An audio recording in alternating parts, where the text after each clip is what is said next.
Color. It plays a vital role in design and everyday life.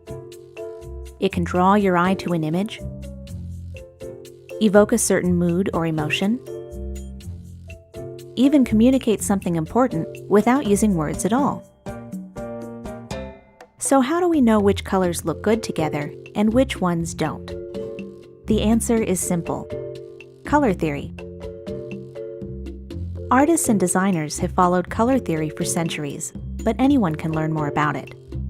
It can help you feel confident in many different situations, whether it's choosing colors for a design or putting together the perfect outfit. All it takes is a little insight, and you'll be looking at color in a whole new way. Let's start at the beginning, the very beginning, with a refresher on the basics. Remember learning about primary and secondary colors in school? Then you already have some knowledge of color theory. Red and yellow make orange, yellow and blue make green, and blue and red make purple.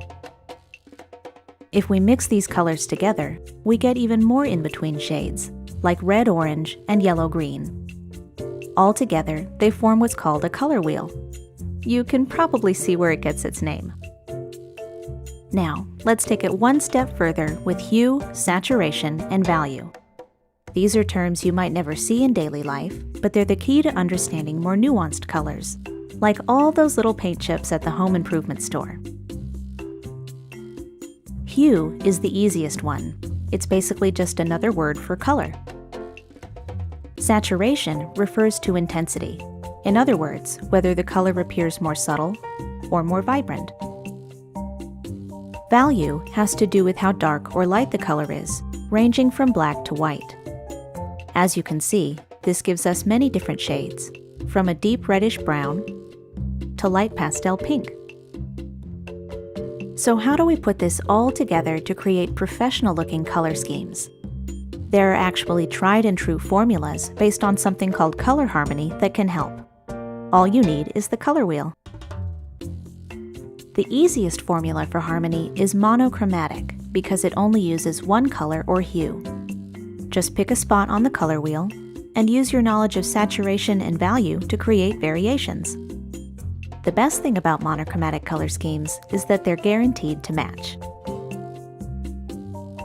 An analogous color scheme uses colors that are next to each other on the wheel, like reds and oranges, or cooler colors like blues and greens. Don't be afraid to play with the palette and create your own unique interpretation. That's what these formulas really are, merely starting points to help guide and inspire you. Complementary colors are opposite each other on the wheel, for instance, blue and orange, or the classic red and green. To avoid complementary color schemes that are too simplistic, add some variety by introducing lighter, darker, or desaturated tones. A split complementary color scheme uses the colors on either side of the complement. This gives you the same level of contrast, but more colors to work with, and potentially more interesting results. A triadic color scheme uses 3 colors that are evenly spaced, forming a perfect triangle on the wheel. These combinations tend to be pretty striking, especially with primary or secondary colors, so be mindful when using them in your work. Tetradic color schemes form a rectangle on the wheel, using not 1 but 2 complementary color pairs. This formula works best if you let one color dominate while the others serve as an accent. There are a few classic do's and don'ts when it comes to color. For instance, have you ever seen colors that seem to vibrate when they're placed next to each other? The solution is to tone it down, literally, and there's a simple way to do it. Start with one color and try adjusting its lightness, darkness, or saturation. Sometimes a little contrast is all your color palette needs. Readability is an important factor in any design. Your colors should be legible, engaging, and easy on the eyes. Sometimes that means not using color, at least not in every little detail. Neutral colors like black, white, and gray can help you balance your design, so when you do use color, it really stands out. Every color sends a message. It's important to consider the tone of your project and choose a color palette that fits. For example, bright colors tend to have a fun or modern vibe. Desaturated colors often appear more businesslike. Sometimes it just depends on the context. You'd be surprised how flexible color can be. You can find ideas for color schemes in all kinds of interesting places, from advertising and branding to famous works of art. You can even use a web resource to browse color palettes or generate your own.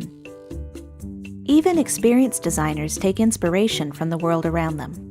There's nothing wrong with finding something you like and making it your own. Everywhere you look, there's color, color, and more color. It can be intimidating to use it in your work, but it doesn't have to be. Just keep experimenting and remember what you've learned about color theory.